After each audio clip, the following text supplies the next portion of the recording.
You're watching Experience Comic Culture and Sales, streaming live daily to Facebook, YouTube, Twitch, and Twitter. 2, 1. Welcome back, everyone, to another night of Sketch Up with Mog and Mel. Today, we have another special guest, Dan Barlow, and we're going to sign the devil's contract with him. Look into his Kickstarter, very interesting, where we're going to be introduced to his group called The Holidays, and there's a reason for that. And I looked into this a bit, and it was very interesting, and the way how Dan got started as well, and what he's put into it. It's a pretty fascinating story. We'll get into that. And tonight we're giving away a She Punisher, which we'll show that to you in a bit. There it is right there. Go ahead. Okay. Thank you for that, Jay. So if you do want to enter your ticket into the hat, enter # She Punisher name to the comments, and that will get you into that giveaway. And tonight, Mog is going to be drawing Kitty Pryde, and so you'll have a chance to bid on that. And while she's doing that, Dan's going to be drawing Tank Girl. Okay, that's going to be interesting. Hopefully she won't get too ballistic. So stay tuned. We'll be right back with our special guest, Dan Barlow.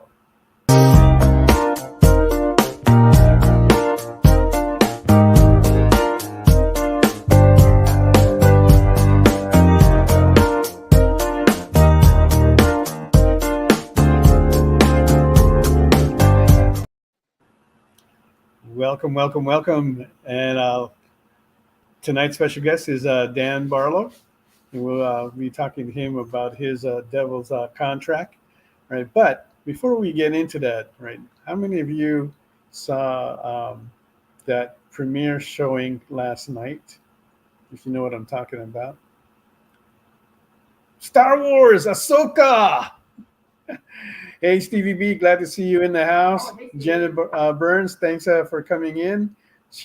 Both of them have already entered into our free drawing for the She Punisher. Enter in # She Punisher, and that'll qualify you to get that free sketch drawing from Mog. Okay.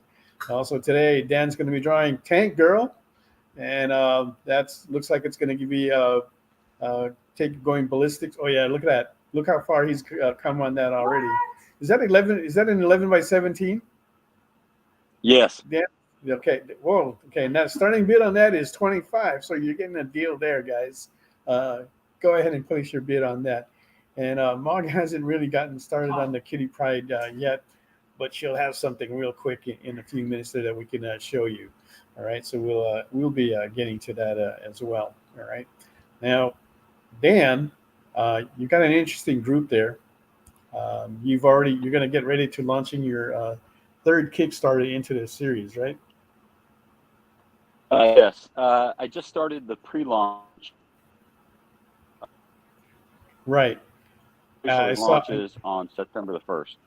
September 1st. Okay, and that's only like a week away, so that's not too long. So we can see that link for that, Jay. Can have everybody go on there and click that link. Follow, keep up with what's going on. Jump on that when it launches on September 1st, and there it is right there.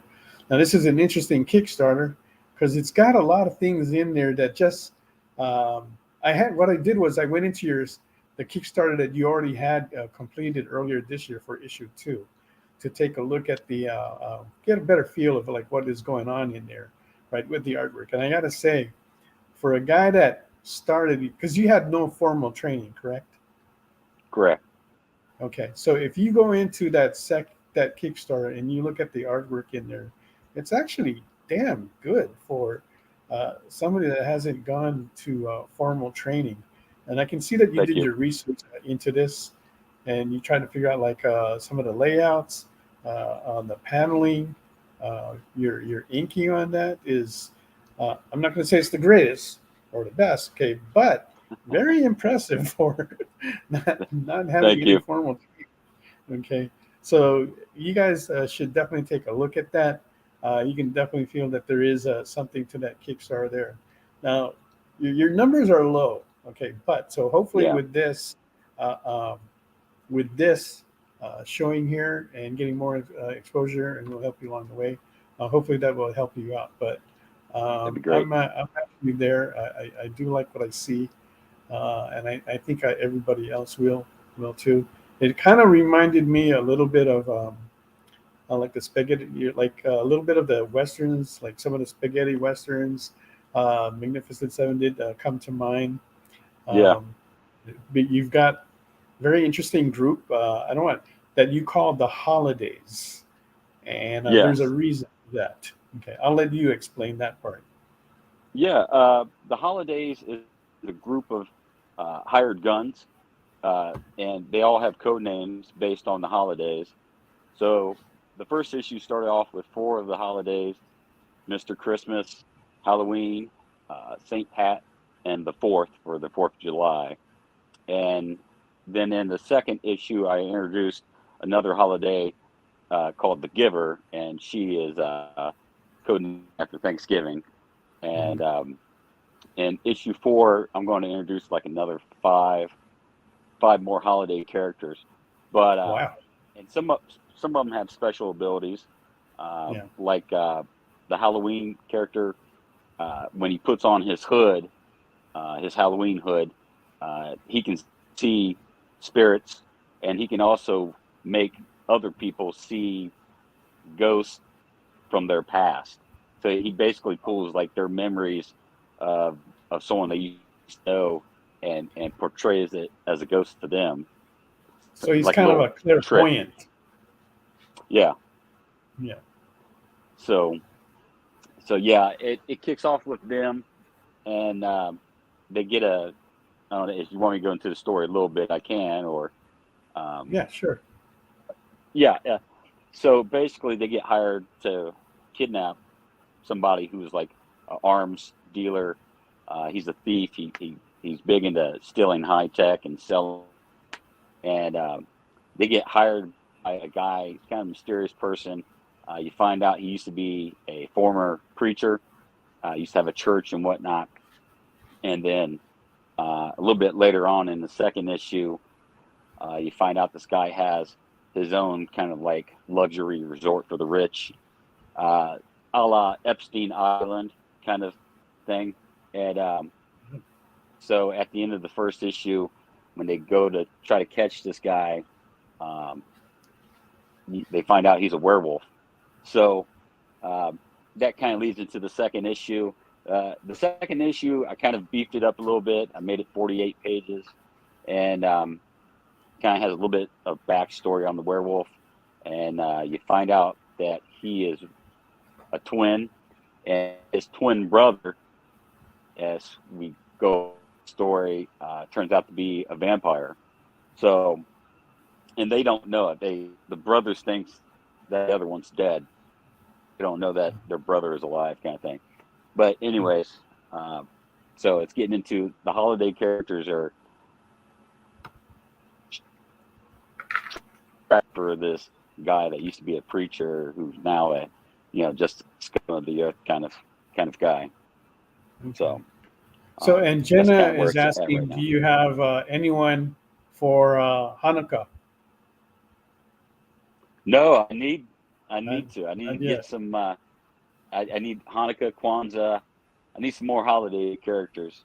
I haven't done Labor Day yet, so um, and it's interesting because the first four guys, the first four holidays are all based on someone I know. It was a kind of an idea I've been kicking around for like the last 15 years, and just never got around to doing the book.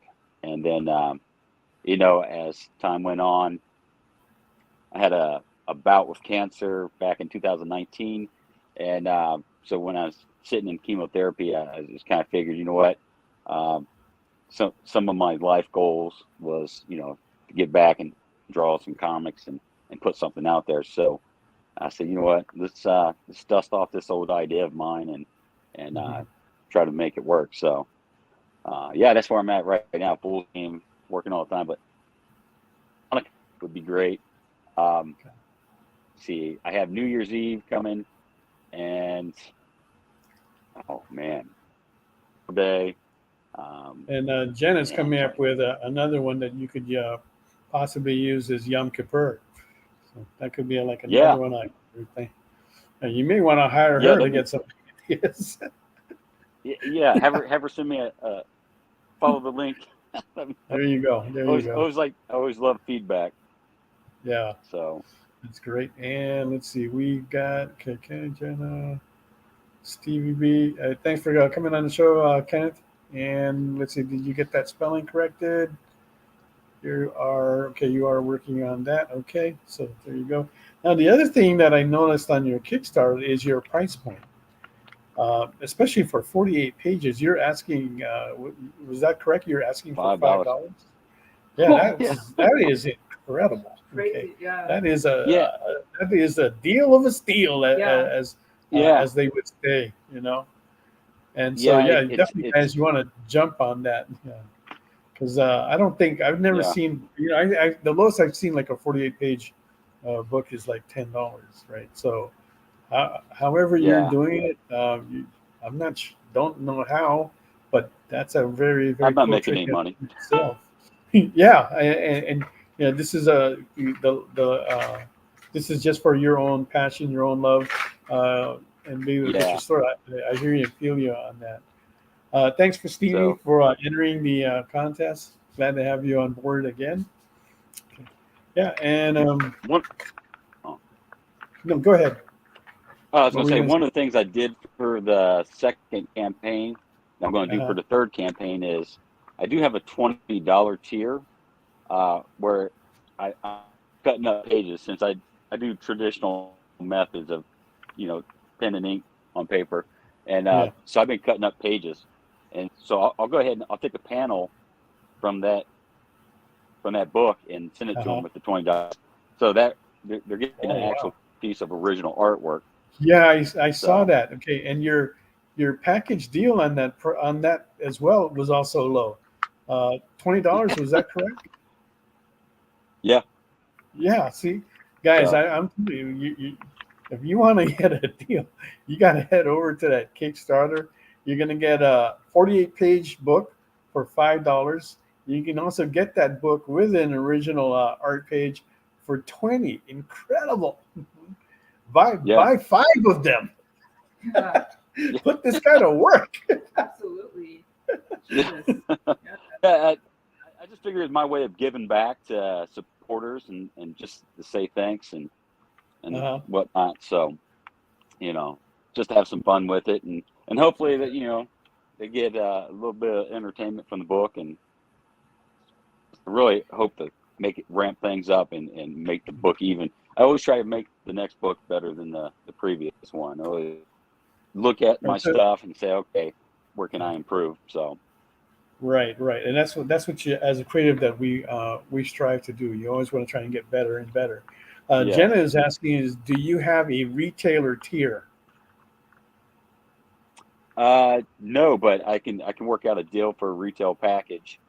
But at the same time, I'm thinking that at the price that you have it at, that's a pretty good price already. Because when you think about it, the book should be selling for like $20 with the number of pages that you have in there. If you get that $20 deal with the art, that's even better. You can sell the book for $20, sell the art for another $40, and triple your money there. Just a thought there, Jenna. But Dan said he's willing to work out a deal with you, so contact him directly and see what deal that you can work out with him. What's the name of your store, Jenna? If you don't mind me asking.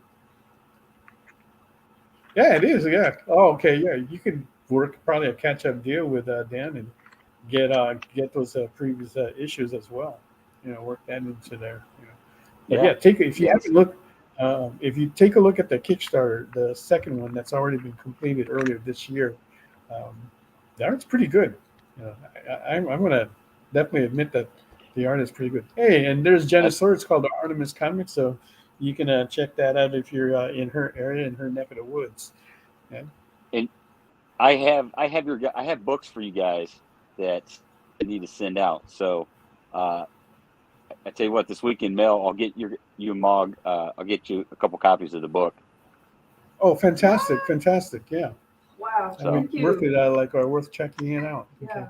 What area are you in, Dan? Dayton, Ohio. Oh, You know, Dayton. Okay. birthplace of aviation. Wright brothers, all that fun stuff. Yeah, So- yeah. Nice area over Yeah. there.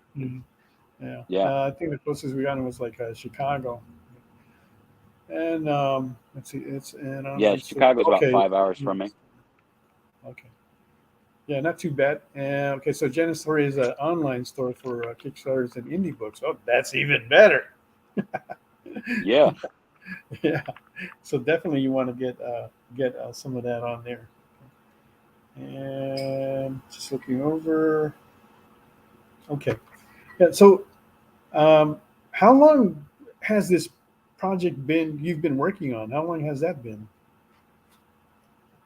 The first issue, I started January of 2022, and then I finished it up right around got it printed, and I did everything except for the and the color on the front cover because for computer load. So, I know what my strengths are, and I figured, there's so many good artists out there. I'll just pay to have someone do the letters and the colors, and I got back. I sent you the latest front covers or not, because I have another book. I have a bonus book with the third issue. It's another project. So yeah, and then the 48 pager took me most of about another 6 months to get done, and then but right now I wrapped up issue 3. It's being lettered right now, and I'm halfway done with the pencils for issue 4, and that campaign should be ready to go in November. Is the goal. So Wow, that's really quick. Yeah. Okay, and you're doing these at 48 pages, whereas most of the average Kickstarters they're like a year apart, and that's for 22 pages. Well, so the issue 3 and issue 4, I kind of broke it down instead of doing 48 pages this time. I made those 24 pages. Okay, all right. So a little bit easier. Yeah. A little bit more manageable.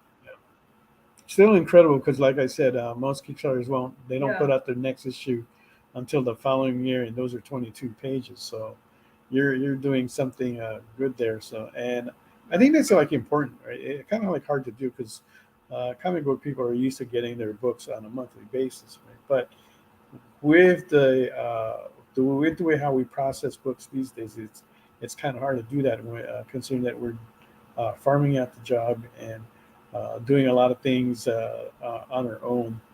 We don't have the kind of resources that the big publishers have, especially when it comes to shipping the books and everything like that.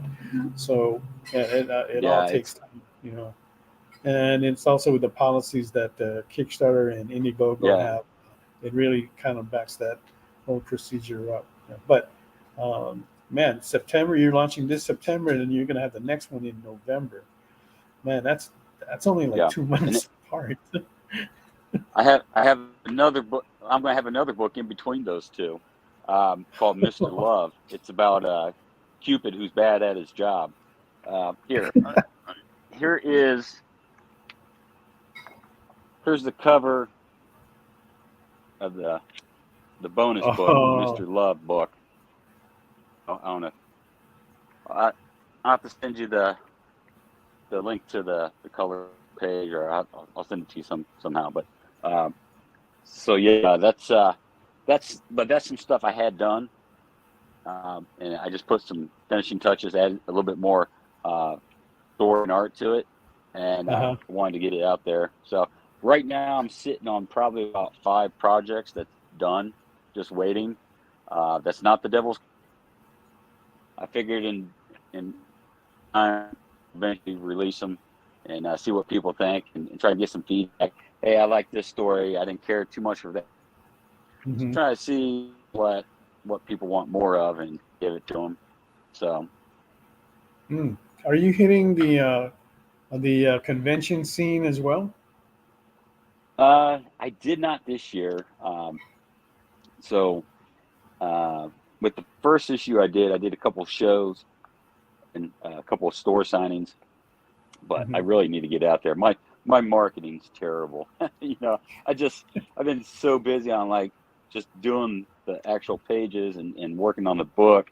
I've been keep on pushing it, kicking that can down the road as far as marketing. And I need to get into some more shows. I'm hoping for next year. Part of the problem is I feel with doing shows is when they want like a couple $100 for a table or something, and I only have one book to sell.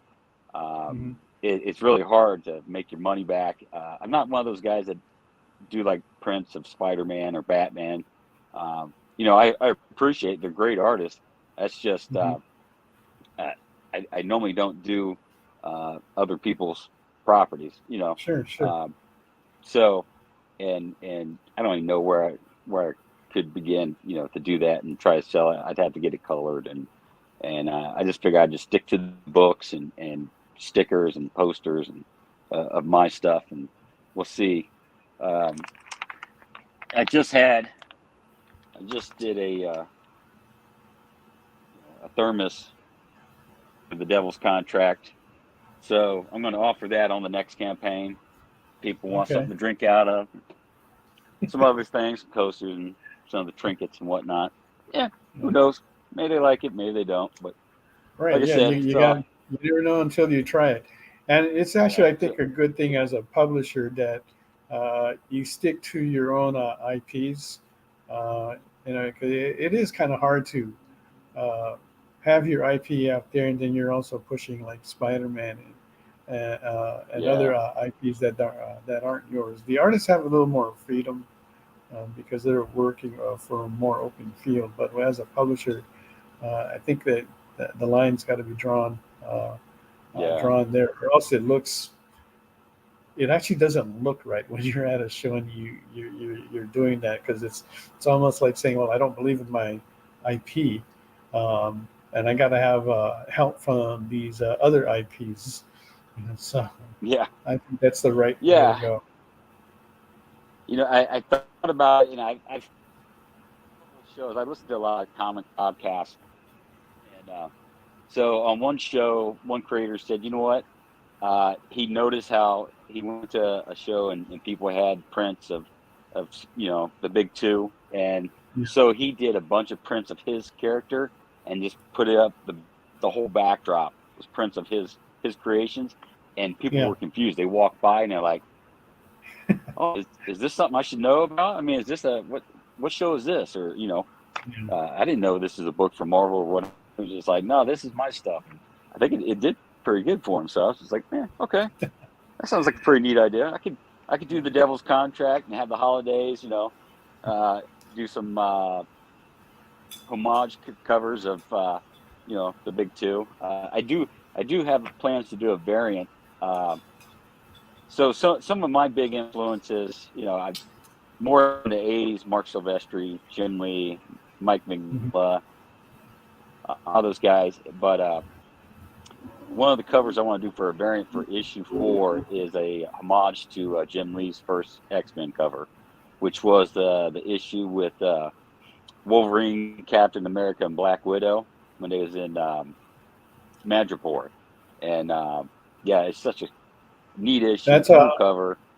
That's Uncanny X-Men 270, I believe. Yeah. So I remember that cover very well. Yeah. That was a very good cover. Yeah. If you ever get a chance, Jim Lee did an unboxing of the art of Jim Lee. From Marvel, and he told the story about how he sold that cover for like $650, and he's just like back in like 91 or something like that, and they're like, man, that's a lot of money. And then the cover resold recently for like $300,000. It's like, oh, ouch. I was around back then, and I was doing the comic scene, and I've seen all those guys: Jim Lee, Rob Liefeld, Mark Silvestri, right? And the average price the average price of a cover back then was about $300. And Jim Lee priced that at $650 because it's a badass cover. You know, Yeah. any cover, anything that had Wolverine on it, it's almost like, well, that's going to be double. Same thing with Punisher, because those were the two hottest guys during that time, right? Yeah. If you remember, Jim Lee also did this like a triptych litho called Order the Hand or something like that, right? You had like one side had the Punisher and the other side was Wolverine, right? And I believe at the time that was selling for $500, and these were numbered pairs, and it's only a limited amount of them. I think it could be like 100 or something. I looked at what the price of that stuff is going for, and I kind of forgot, but I think the number was like around 25,000 or something like that. Wow. But even the commissions now that Jim Lee wants, I think the minimum is like 25 if you're going to ask him to do a commission for me, and you got to go through his agent. So we have some questions. Okay, so we have Jenna says watching Mog work is always really cool. Stephen Oh, yeah, B's she's so House good. of- Yes, okay. Where's the matching lunchbox? See, he's talking about where's the lunchbox to go with your thermos? I would With your love to do lunch boxes. Lunchboxes are not too hard to do these days. You just got to find it's pretty much like picking a company that you want to do it with. It does get pricey because of the volume that you may have to order, but they're pretty kind of reasonable now. Even I thought about. I still do like lunch boxes, and I actually have a few that I kept from the 90s, like when the Image was starting to put lunch boxes back out again. Like they had the Witchblade lunchbox, they had the Dark Child lunchbox. And there's a Lady Death lunchbox. And then, I can only imagine. Yeah, those are cool. I took that thermos to work, and I started a new job last month, my day job, and that thermos was sitting there, and a couple of people walked by and they're like, "Devil's Contract, that looks pretty evil." I'm like, yes and no. I said, there's some evil characters in that, helps the story, and there's some good characters. I don't want watered down bad guys. I want a bad guy that's bad. Yeah. That part of the reason why I love. Go ahead. It's like the reason why I don't like the way how they made, like the bad guys in the comic books, like Magneto, the White Queen. All these guys used to be like really super bad. Yeah. But now they're like watered down because they had them become kind of like an anti-hero. So there's kind of like switching sides in a way, and I think that in the long run that was not cool, because then you either come up with newer bad guys that are badder, or and that's going to be like tough to do all the time. And I think a lot of the superhero movies that are not good is because they don't get the bad guy right. I didn't mind the first two Fantastic Four movies. I just couldn't stand how they did Dr. Doom. Right now, I was just like, eh. So sometimes if they can't get the bad guy right, no thanks. Yeah, but, and that is, to me, that is key, because your good guys are only going to be as good as the bad guy is bad. Okay, so if they don't look bad enough, your good guys are not going to look that good either. Steve Vendetta is writing, Mel, there is some kind of goblin or a gremlin pecking its head out from those potted plants. You're talking about like what? Are you talking about my hair here? That's kind of like puffy. The reason why it's puffy and sticking out like that is because I got the AC blowing on it across here, so it's doing that thing there. That's I don't know if that's what you're talking about. The potted plants. Yeah, but that's not the thing that's like moving. It's the hair. So I think that's what it is. See, then Jenna writes, the one thing and only thing I miss about going into an office for work is showing off my lunchbox and custom travel bugs. I see you were a big fan of show and tell, weren't you? That's Jenna. So, yeah, you know what? That might also help me sell some books if they see it and be like, "Hey, what's that?" And I'm like, "Oh, here, let me show you the book that goes with that." Nothing says a good like crazy comic book read. So, right. It's like, here you go. All right. Yeah, the last Guardians of the Galaxy movie. Uh-huh. So good example of getting the bad guy right. The High Evolutionary, he was just a jerk, right? And it helped the movie be some story because this guy was such a a-hole. And so you couldn't wait to see him at the end. But every Guardians 3 movie, Ant-Man, Quantumania, where it's just stupid at some points. Yeah. But yeah. All right, we're here with Dan Barlow. We're going to take a quick break, and we'll be right back, and we'll be talking more about Marvel and DC, and maybe we'll get a little more into Ahsoka as well. So stay with us. We'll be right back.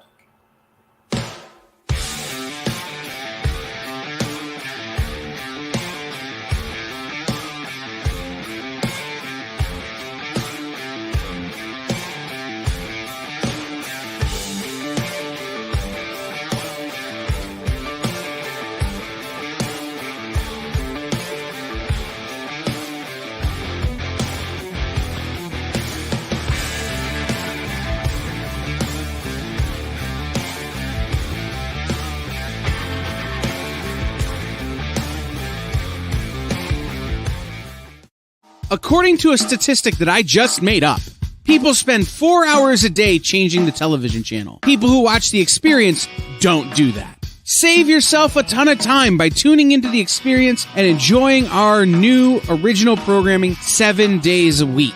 And then tell your friends. Think about the money they could save on batteries in the remote alone just by tuning into The Experience. Find out more by scanning the QR code below.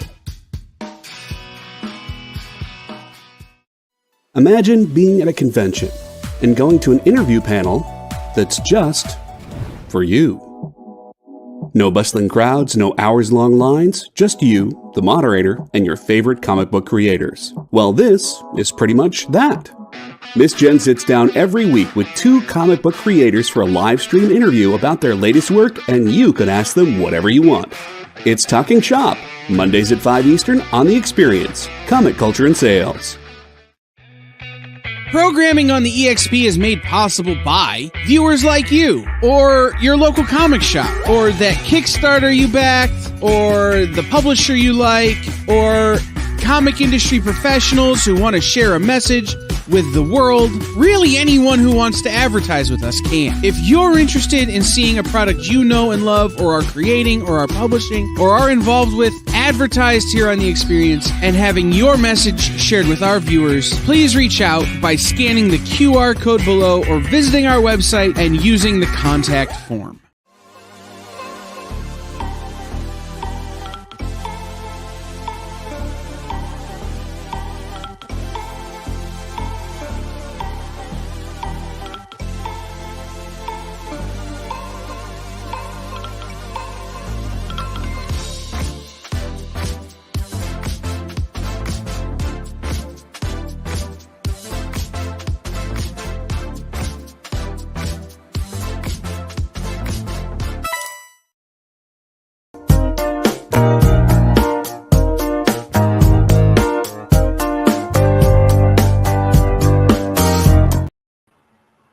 Welcome back. Glad to see everybody here tonight. Thank you for joining us. And if you want to join in that free drawing of the Sheep Punisher, enter in # Sheep Punisher. That will get you qualified to that drawing. And there's that Sheep Punisher. That's right a nice piece. Not bad. And we are looking. Oh, we got an opening bid. Is that right, Stevie B? Yep, Stevie B puts in the opening bid on Dan's piece, Tank Girl. for 25, and that is a low starting bid considering that he's putting it on 11 by 17. Hey Dan, why don't you show us what you have so far? Because he's got a lot on Yeah. there already. Okay, look at that. Look at that. Wow. Look at that. I love it. Dang, that's on 11 by 17. Wow. Okay. So And, I will.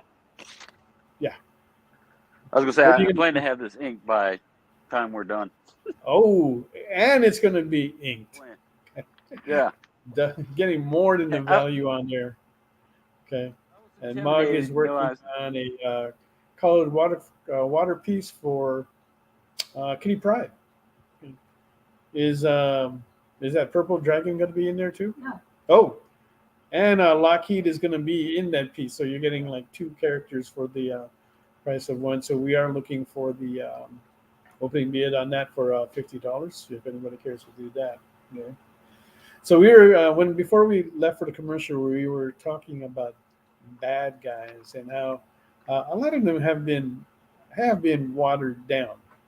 So that begs me to ask: is there any real bad villains out there now? Comic one? In the comic universe, whether it's Marvel, DC, Dark Horse, or whatever. Did you think of it? Nice. Well, I think it kind of depends on like who writes them and how they write them, because that's one character they can write in almost like a comedic way or into a dramatic thriller, mean, nasty kind of guy that he can be. But he's Who's that? The Joker. Oh yeah. But he gets so much exposure. They might need to give him a break. He's so great, but it's all the time. Yeah. It's and kind that of. No, actually, no, not Joker, because they made the movie where they kind of made people pity him because of his mental condition. Yeah. So yeah. Have you seen any of the pictures from the second Joker movie with Lady Gaga as Harley Quinn? I don't want to. Yeah, she hasn't. I've seen them. That sounds terrible. So yeah, it's not terrible. No. We'll see how that goes. No. I haven't jumped on to go watch Blue Beetle yet either. Yeah, I haven't either. Yeah. But then I haven't seen what else? I still haven't seen the Spider-Verse either yet, too. And what else have I not seen? I have not seen Indiana Jones either. No desire to see Indy, but that Spider-Verse movie, that last one, in my opinion, is one of the best animated movies of all time. It is so good. Every aspect, the story, the music, even at 2.5 hours long, it doesn't feel like it. It's so good. Like every artwork that could hang on your wall. It's beautiful. And the different media that it feels like they incorporate throughout that movie. It's just incredible how they made this movie. I mean, before that, probably my favorite movie was The Iron Giant. I just love that movie. And some of the other classic Disney's, The Fox and the Hound. I grew up loving cartoons, and Fox and the Hound, no, not The Fox and the Hound, Robin Hood with the fox. That movie was a great animation storytelling. But yeah, this new Spider-Man movie with Miles Morales, it's just incredible. I was ready to watch it again when I got done. So you need to go check that out, Mel. So I do, and I don't know why I have not seen it yet, because I did watch the first one, and that was fantastic. Loved it. Loved the soundtrack to it as well. Yeah. You know, so I should go and watch. It's crazy to think, but this one's better than the first. You'll see it once you watch the second one. Go back and like, okay. they improved on the first one, which I thought would be hard to do. But hopefully they need to get this writer's strike done and over with, and everyone can go back to work and get Yeah. these movies coming out, because I'm ready. Right. You know, Yeah. I think we all are. So Yeah. I'm right So there did- with you, Jenna, on Iron Giant and Treasure Planet. Those two oh yeah, that's a good one. really great. I really like the way how those were done Yeah, as I well. thought some of the DreamWorks animation of the late '90s, like Prince of Egypt, beautiful Yeah. animation. They did a couple Prince of them. Prince of Egypt. Prince of Egypt was good. I did enjoy that one. Yeah, that Yeah, was I mean, definitely a good one. Yeah. yeah. I Yeah. kind of miss the old hand-drawn animated movies. I think the last Disney hand-drawn movie was maybe Princess and the Frog or Home on Range, which kind of That flew was under the probably radar, but I liked it. Yeah, it's something that we've talked about amongst with our group many times about how that's all changing, but somehow we love the feel of the old traditional ways on how things were done, and the we always Yeah, compare that to like when we're listening to like music now, right? You listen to it on like off a DVD, and the music is really nice and clean. Okay, but some yeah, of us diehards like to go back to those LPs and be able to listen to the clicks and all the imperfections that are yeah, in that just kind of give it a little bit more depth and character. And it's kind of like the same now. You have a lot of digital art that's coming across the medium, like even in comics. I look at the digital covers and I'm just not into them. You know, I'd like to see yeah, more of the traditional work that was done in the 80s and the 90s. Some of my favorite covers is from the 70s. It's like on a smaller layout, but just the way how they were done, where I thought they were fantastic, and I kind of wish that they could go back to that. And it could just be me. I'm just getting old. uh, it really it actually helps you to appreciate the masters of the craft back then. I was looking at John Buscema's work last night, and I was Yeah, inspired. I was just like, I was amped up. I did have the pleasure of meeting John Romita Sr. back in '93. Um, hmm I was a guest at Chicago Con at the time, which was like the second largest show in the yeah, country, right behind uh, San Diego. And so I was a guest there. I did some artwork that came out kind of like a promo book for a small publisher. And so he set us up in a hotel, and we got to be a guest. And like Jeff Darrow is like at the next table. And you're just like, man, that guy is fantastic too, right? yeah, And here I am with my stuff, and I'm new. I hardly have anything to show for it, and you know I like to think I improved since 1993. But anyways, had with me is what I had, and John Romita Sr. comes up and that stuff, and I knew who he was, and I was just like, oh, I was nervous, because you get someone with that much talent looking at your work. I mean, I yeah. was sweating. I was like, oh man. And then he started talking to me about like a apprenticeship at Marvel, and asked if I ever considered it. I'm like, well, I'd never talked to anyone about it.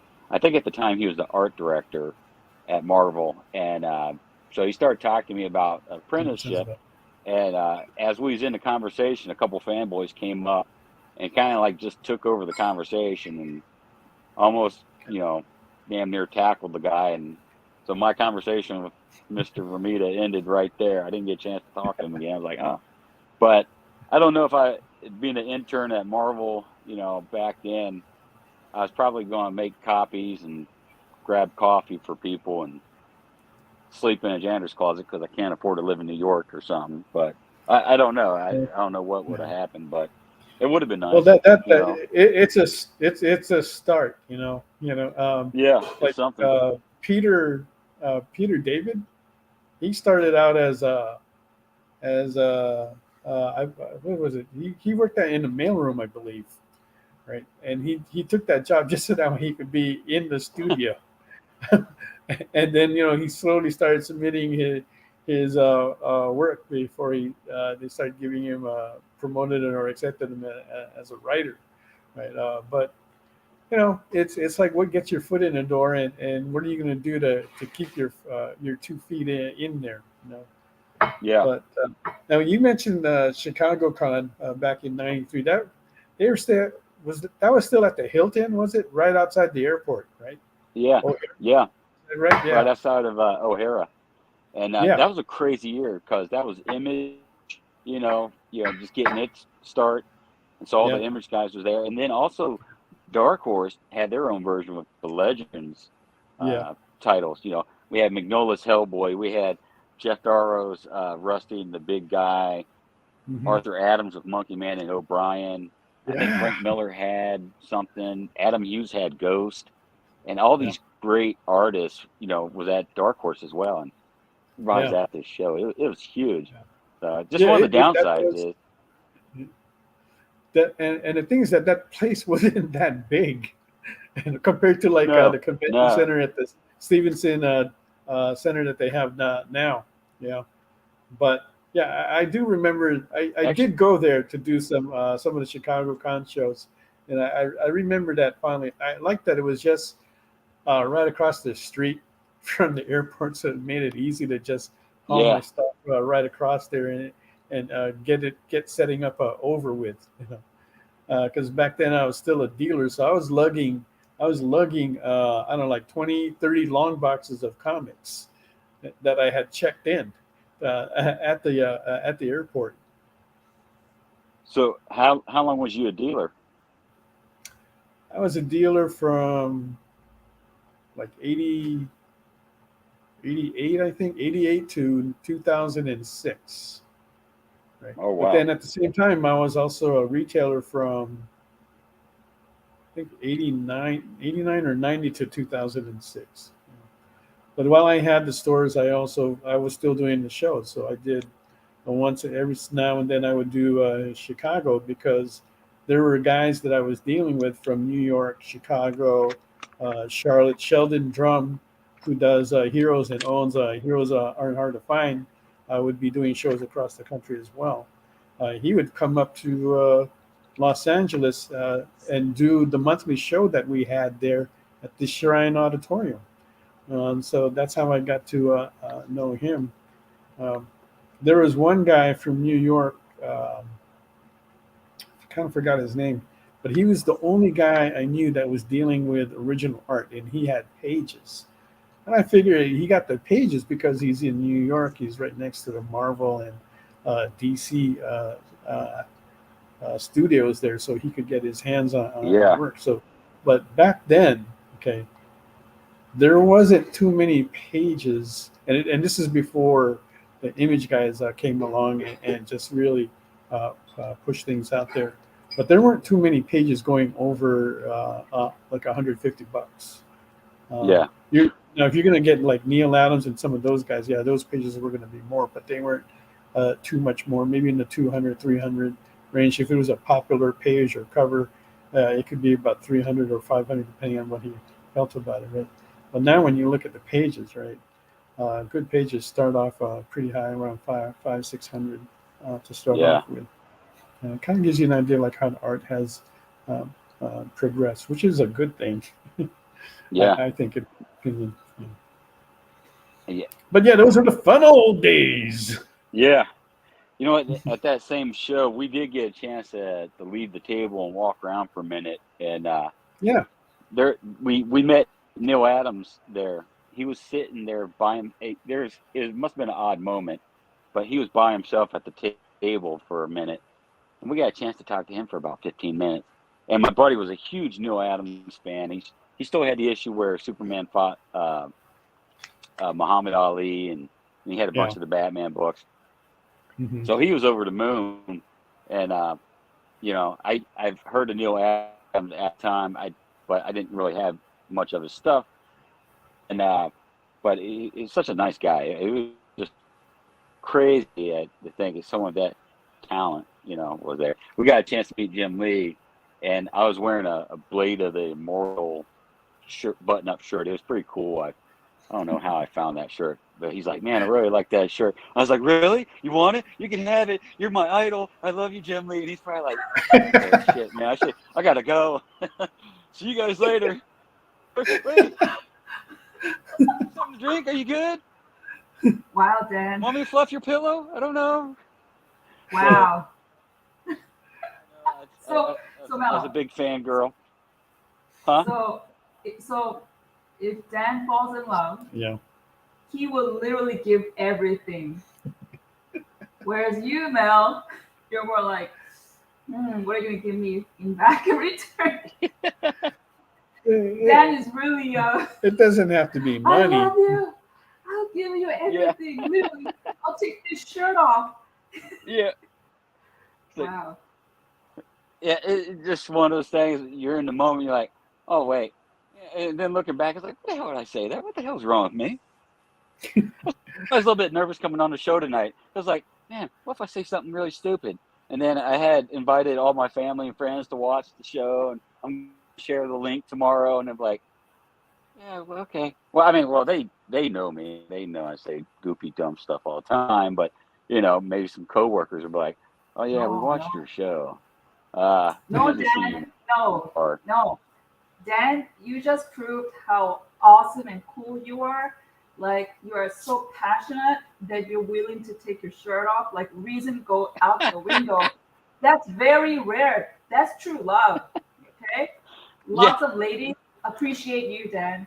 Okay? I bet you see? a lot of men and women around you, they all love you, Dan. Yeah, I just try to have fun. Life's short. Let's have some fun, I've had things with the comics is like that.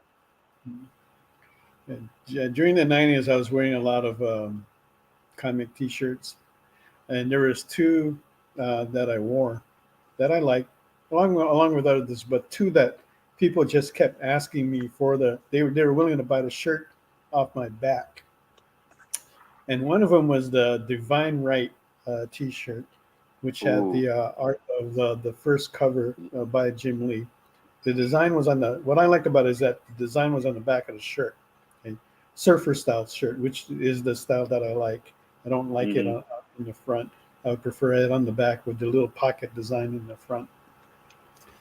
But yeah, guys, I'd wear that to the cons, and people, and it's like even like years after, I had like holes in it already, and people were still asking me, "Hey, I'll buy that shirt off you." I remember that shirt. It says on the shirt, shoot first, let God sort them out. Yeah. Oh yeah, with the blonde chick with the guns and glasses. The whole, yeah. That's the one. Yeah. So in that series, it wasn't bad. I liked it. He had some great art in it. So, it had good art in there. It was good, pretty decent. I liked where the story was going. I wish they had done more of it, but that wasn't the case. But yeah. Dan, going back to the villain story before. Yeah. Wait a second. So for you, a little bit over for a break. We need to take a break. Oh, this was an old message. Sorry. What makes a good villain for you then? What makes for you? What would be a good villain then? I think a good villain is someone that will stop at nothing to get what he wants. To where, in his mind, he's the hero of everything because what he thinks he's doing is right, and he doesn't have any discretion about stepping over or on anybody to get what he wants. Even people that's close to him, without second thought. And so, it was. I found it interesting. So, like when I had this idea for the Devil's Contract, even before the news of Epstein Island even broke, I had this idea. That's what is going to center around this place where the rich could go and just do wherever they wanted, kind of thing. And then, like, I don't know, 8 years later, the story about Epstein Island broke in the news, and you find out all this horrible, disgusting stuff comes out of there, and what they did there, and how it really catered to, privately catered to the wealthy and whatnot. I'm like, interesting how that came up like that. Yeah, so in issue 4, it's titled "Church Full of Monsters," because he's using his old church as a drop-off point, because it's dealing with the sex trade, and so they have some young ladies that they basically kidnapped, that they're going to move into this trade, and the Saint Pat guy, his character is, there's an angel that he talks to that no one else can see, and they all think he's crazy, but this angel's telling him, look, your Armageddon's coming, and you're going to fight for the Lord, and you're going to take out all these bad guys, right? He's kind of like this holy Punisher kind of character. Yeah. So in the 4th issue, girls is in the church, and they're waiting to move into the resort, and she starts praying, and the guy's like, no one's coming to help you, and she just keeps praying. And so what's happening on the pages is the St. Pat character shows up at the church and just starts taking out all these guys while this girl's praying, and then by the end of her prayer, when she's done, he's there, and he's just like, hey, I'm here to get you out of here, kind of thing. So yeah, I just I just wanted to show some stuff where the bad guy is actually doing bad things. Try not to get too graphic, anything like that. I'm not one for, portraying certain acts. I hear you. I don't want to glorify it. So, because we've Yeah. seen that in books, and try to stay away from that. But like I said, just trying to tell the best story I can. So, yeah, I really want my bad guy to be a real piece of crap. Yeah. Hopefully by the time you're reading books, you're like, man, I really hate that dude. So, Yeah. Well, if you read yeah. the comics from the 70s, right, and you had the villains there constantly were reappearing and harassing our heroes, come that they be, guys like Magneto, the Red Skull, Kang the Conqueror. Yeah. These were guys that were just bad, and Yeah. they were just like hard to beat. Like Kang kept coming in after the Avengers, and I'm going, man, how are they going to get rid of this guy? It's like, Yeah. this guy's like working time, and you just can't beat him. And now we see Kang in the movies, and that just kind of like petered out for me. Red Skull, Yeah. and that petered out again, for me. Doctor Doom didn't seem to have much of a presence, Yeah. So I don't know what they can do with that. I do think Doctor Doom is a character that can save the Marvel movies, in my opinion. Mm-hmm. What he really is portrayed to the source material. I can't stand it when these movie companies and Kevin Feige were like, oh, yeah, we got all this thousands of books, all these years of comics, and like, that's fine. We're going to tell our own version of it, though. No, how about you go ahead, don't insult your audience. The people that read the books, grew up loving these characters. Don't insult them by making it your character and having it be completely different than what they was. Give me a good Doctor Doom, and you can really turn things around there. You need a really good bad guy to center the action around. I didn't mind what they did with Thanos. I thought that was fine. Thanos was good, but Thanos was not bad. It was a nice center point for the heroes, the rally around. So I think if they don't have that villain that as a center point to rally around, they're gonna peter out. They're not gonna really do as good. It's gonna be like DC movies or something. I don't know. My opinion. I did like the second Suicide Squad movie. I thought that was good. I I didn't mind that last Batman movie with Robert Pattinson. Film wise, some of the stuff they did visually in it was really cool. And actually, he was a better Batman than I thought he was going to be. He's just a little bit too moody. But we'll see. Like I said, give me a good villain, and you can have a good movie. So Yeah. and Okay, so- and Jay is also right. It's not always good to subvert expectations, or else you're just gonna get a kind of like a movie that kind of runs flat because there's no surprises there. There's nothing that really gets. You don't have that wow factor that's in there. You're just pretty much almost like watching a rerun in a way. Okay, so which is a good point. We do need some surprises there. I think. because you know what? Oh, I'm sorry, Mog. Oh, go ahead. I think the superhero fatigue has started to set in with all these movies and so much stuff coming out, and a lot of people just like starting to feel like the same old. Yeah. So, Yeah. They gotta be careful. Yeah. Well, for me, I'd like to see more. It's something that I grew up with, and I've it's been like one of my dreams is to see these guys on the big screen. So the more that I can get, even if it's not that good, I'd still rather like see it on there, at least something. So yeah, I'm still all for it. So hopefully it won't go away shortly from now. But at the same time, with that being said, I do miss watching other movies that are not superhero movies like what they have going on now.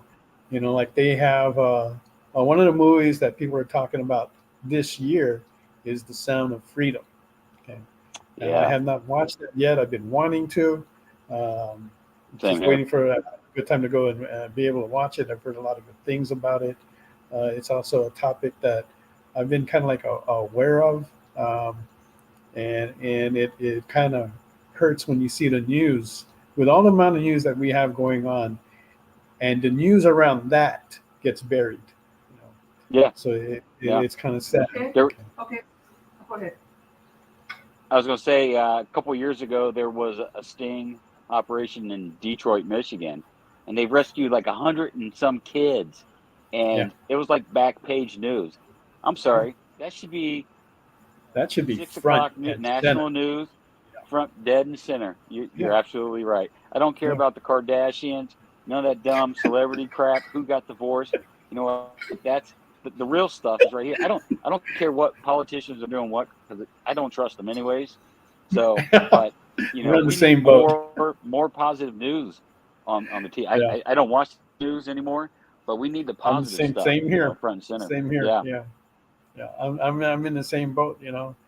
And the thing with the missing children, right? That's something that I've talked about for a long time, even from the very first time that I met Mog.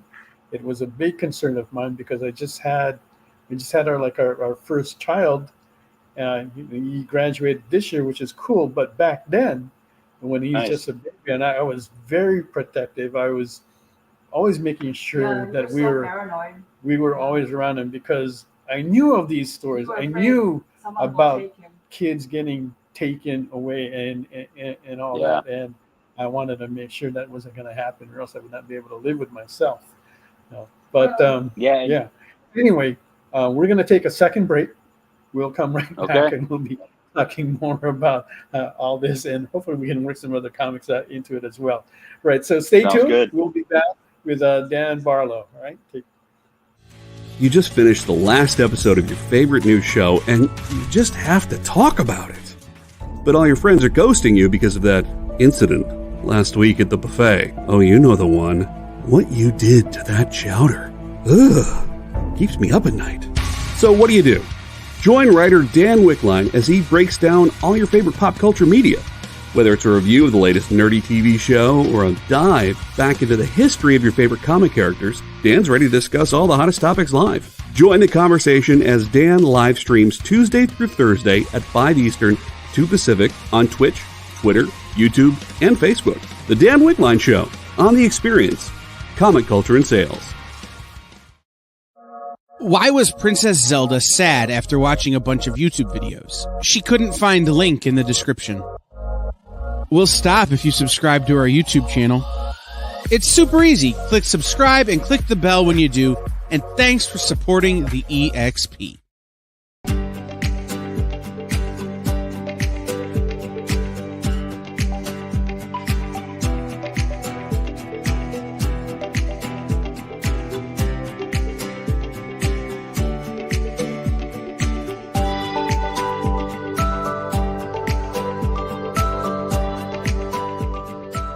There's something for every imagination at your local comic shop. Visit comicshoplocator.com to find a store near you. What if Hans Gruber from Die Hard had to battle the Joker from Batman the Animated Series in a dance battle? Or who would win in a race between Baby from Baby Driver and Snidely Whiplash?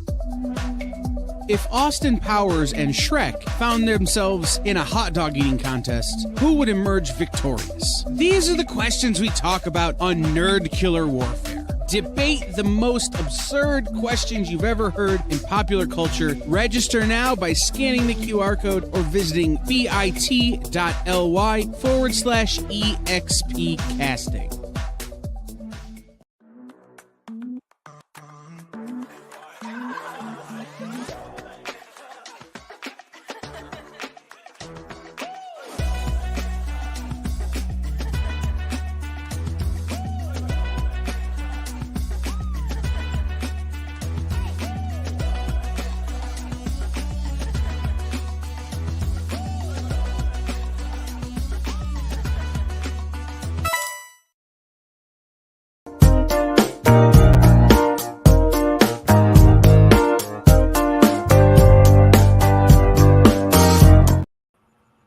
Welcome back to Sketch Up. Our special guest here is Dan Barlow. All right, and I want to get to some of the comments here. Hey, Jenna, just to let you know, I'm 32, so I had my first child when I was 14. Just kidding. And Stevie, that's great to know. National Cinema Day is August 27th. That's like in 3 days. $4 movies, folks. So if you want to catch a movie, if there's some that you haven't watched like me, that would be a great time to go. I'll probably end up going by myself since Mog will have to work. Means I can eat more popcorn. Okay, so I have a question. So for you then, Dan? Yes. What is the one thing, like the virtue that, or what do you call value, moral that is so important to you that your whole life is like geared to that? If that makes sense. Ooh. Like being fair, truth, there's so many values. Yeah, there are so many values. Being truthful,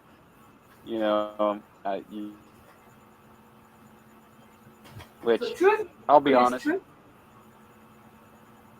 I struggle in things, and I'm not, looking back, I'm like, man, I should have made a better decision, in the past, but I just try to use that to grow from it and continue to really just be the best person I can be, and try to help my family and friends however I can.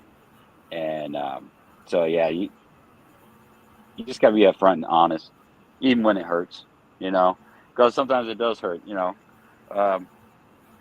So I just, That sounds like to me similar to humility, because a lot of people get humility, the definition of humbleness and humility, wrong. They think you're just playing down, oh, I'm not that good, blah, blah. But actually, true humility, I had a discussion with my friend. It's being honest. It's being honest about yourself. And it requires a lot of self-reflection. So if you mean that kind of honesty, then I get you. Yeah. What about you, Mel? It's the same thing, and I think we learned that through. What about you? What do you value most? That's that. That's pretty much it. Really? Yeah, because It's not me. It's not it's not love. It's not love. Love. along the she's putting me on the line here. I know. But I'm just making shit up. I know you are. Okay, but it is. It's. I think we learned that along the way that the best thing that you can do is to be truthful, and to be truthful as soon as you can, and not hold off on it. I know sometimes it does.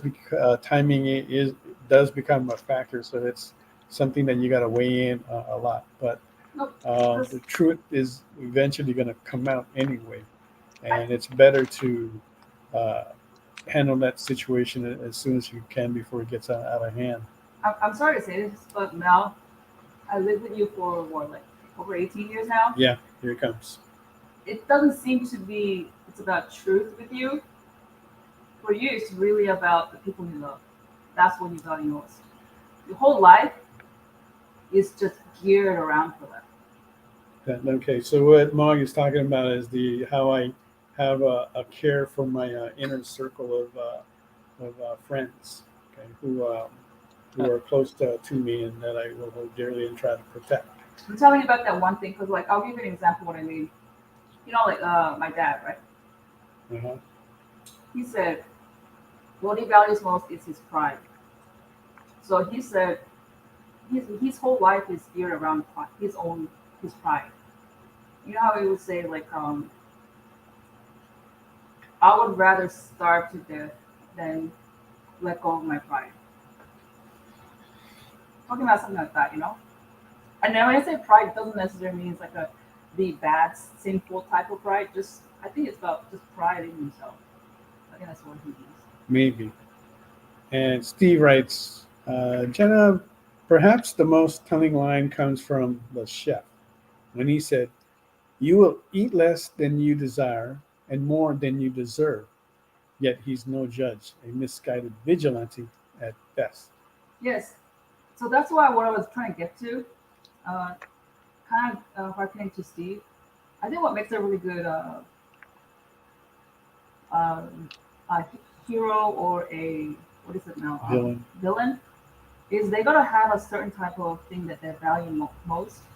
And even though, yes, like if you humanize a villain or if you like look at a hero kind of bad because they did this one bad thing, or you show the one good side of this villain, it doesn't matter because at the end of the day, the decisions they make is what they value most on. Like for example, if it's if, for example, what is like what is that? Doctor Doom. What do you think he values most? Power. Power. Yeah.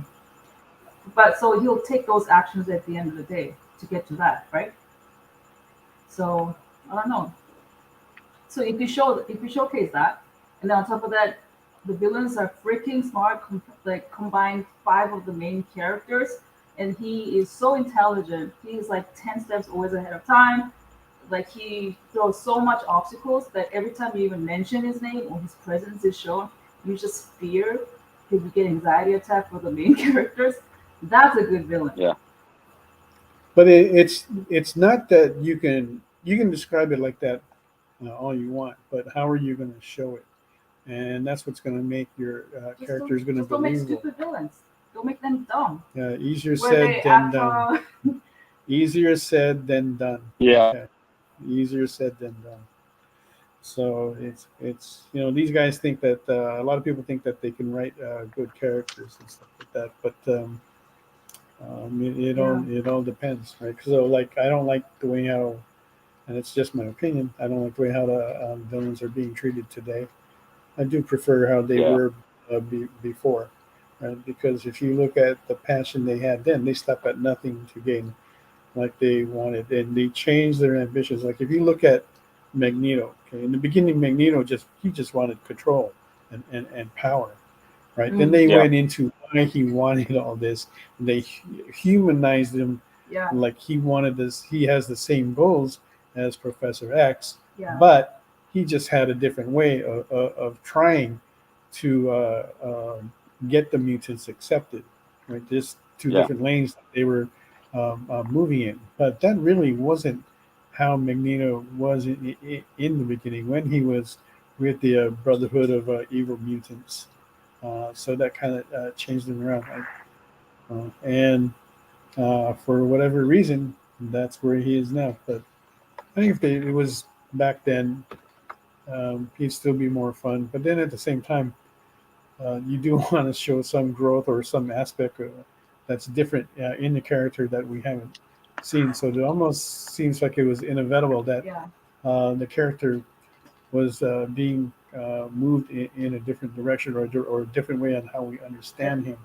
Okay, one of my pet peeves about classic villains is they always upgrade the main character. The main character gets stronger, like while they're away from the villain. Say like 6 months or 1 year pass, right? And the villain's power and intelligence level always stays the same. Shouldn't it be more common sense that if you're really making a good villain, the villain grows even more, than whatever? Nobody Yeah. does. Hardly guys see that. That's my pet peeve. But yeah. You know what they do? They do that in the Spider-Man, the latest Spider-Man. Oh, they do? There's a villain. Yeah, there's a villain. He's some nobody, and you're just like, and so Miles Morales treats him like just another dude, and this guy's like, "No, I'm your arch nemesis," and he's like, "No, you're not. You're no one." Well, this guy throughout the movie is like hell bent on proving that, yeah, I'm going to be your arch nemesis, and he continues to get more and more powerful until actually people start to take notice to the fact that the hero is just like, oh, I kind of messed up. I just played him off as just some chump, and nah, it's good. I'm telling you, Mel, you got to go see it. 2 buckets of popcorn. I will. Big drink. I will. Yeah.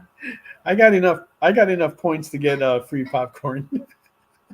Do you really eat all the popcorn when you watch the movie? I used to in my younger days. I would get that extra large popcorn with no butter. I could finish that whole thing, because as the movie gets interesting and starts moving, the pacing increases. The speed I eat the popcorn matches the pacing. So if it's going fast, I'm eating that popcorn even faster. Okay.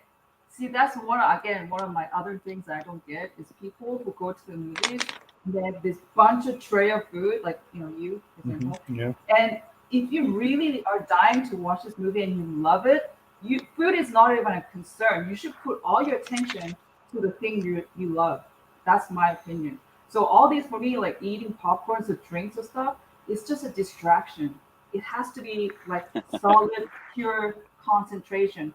Like for example, if you are having sex with a girl you like, do you want to have food on the side? Is that much intensity and focus you should dedicate to? That's what I think. I'm not going to comment on that. Unless she wants it. If she wants food there. Okay. Yeah. Hey, nothing wrong with eating popcorn off the belly. Okay. All right. Anyway, right. So for me, eating popcorn works on the subconscious level. There's really not much thought in moving my hand from the popcorn bucket to my mouth.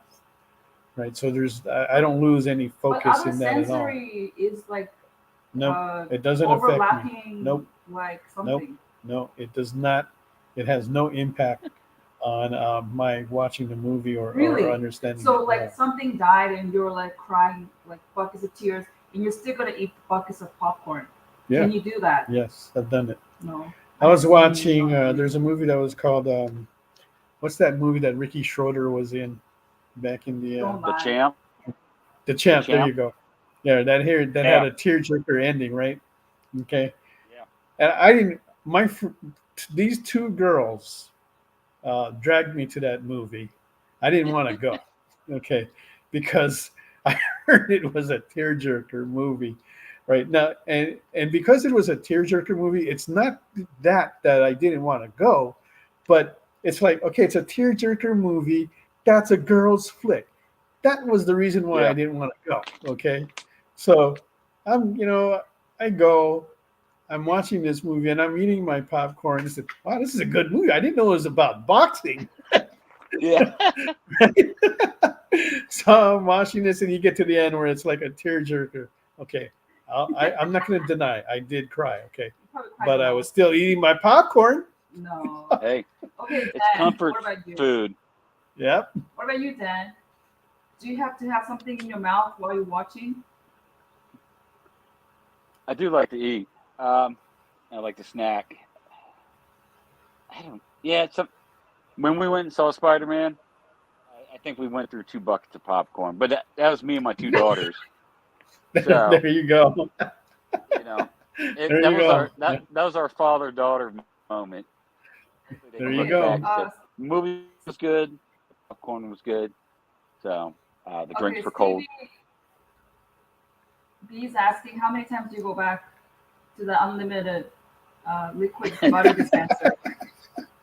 Huh? Come on, Dan, tell me. Hey, I pay $15 for a bucket of popcorn, as much as I can get, until your fingers start to swell from all the salt and everything, and your lips start to puff up. That's when I normally try to stop. Wow, you are There's totally no a man. You are a man of Mel's heart. Yeah, but I'm not into the butter popcorn. I don't mind a little butter in my popcorn, but I actually kind of like it on the dry side. No, but the moment Dan was thinking, hey, that cost $15, so I'm gonna make my money's worth. Oh, definitely. That's totally your philosophy. Oh yeah. Oh hell yeah. Same thing with that large drink. It's good for a refill. When I go in the theater, the spirit of Orville Redenbacher is behind me like a Jedi master. He's like, "Get that popcorn, my son." I'm like, "You got it, Orville. I'm on it."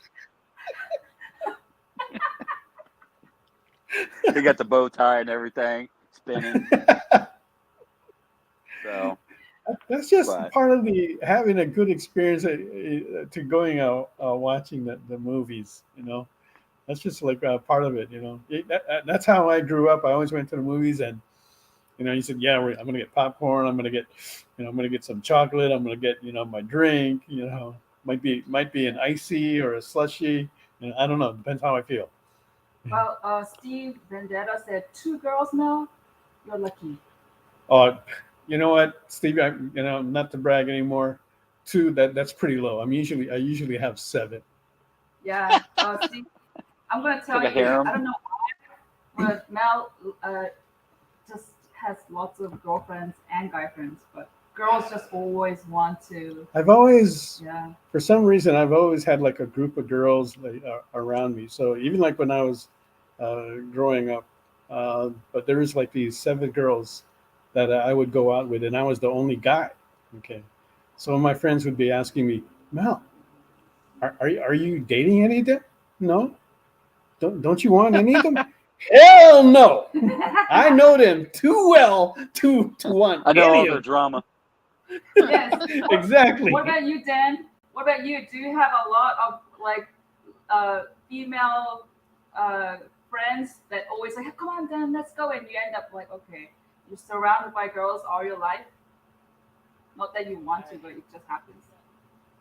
Awkward, kind of dorky kid. We moved around a lot, and came from the wrong side of the tracks. We didn't have much money, so I didn't have nice clothes. I had really bad overbite, and so I didn't have any girlfriend until I think I was in the 9th grade, and then I didn't have any game. Even when I was in my 20s, I didn't know how to talk to women. They always thought I was weird. I was into comics and goofing around and cartoons and stuff, and so I didn't have any skills talking to ladies at all.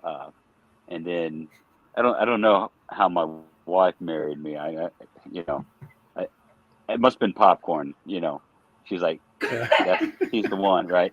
And so we got married back in 2000.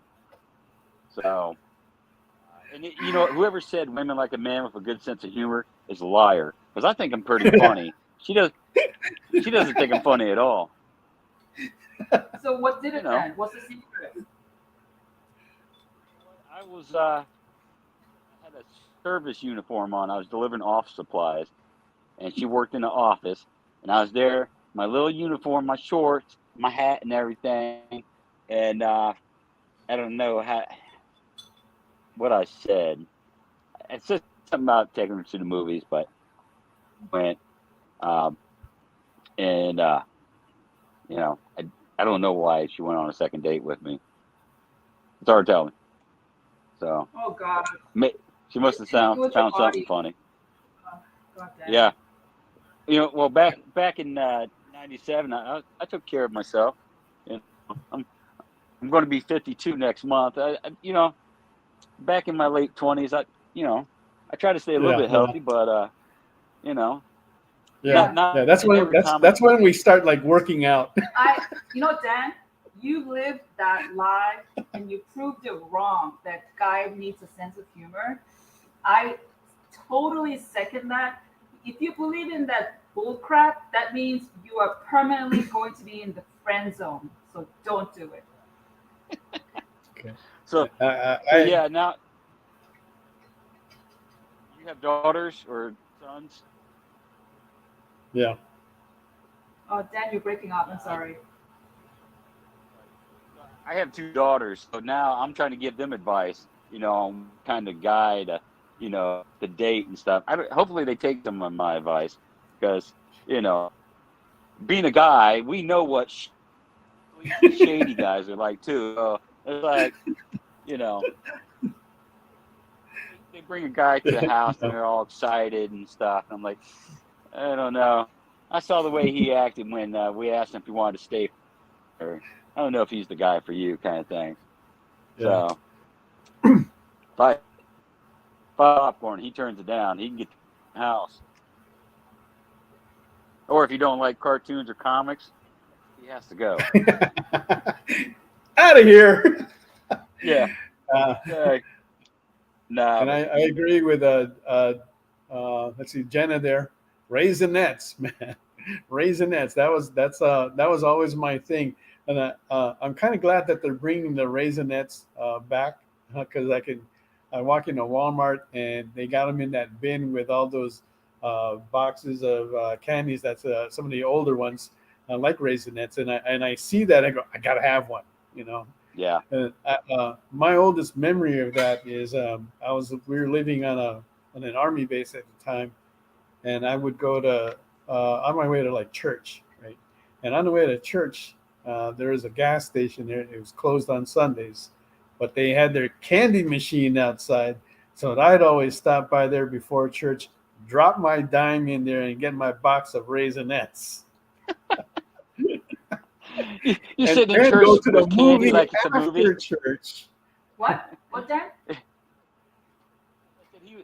What'd you say, Dan? In church like it was a movie. I said, Mel, you were sitting in church like it was a movie with candy and popcorn, like.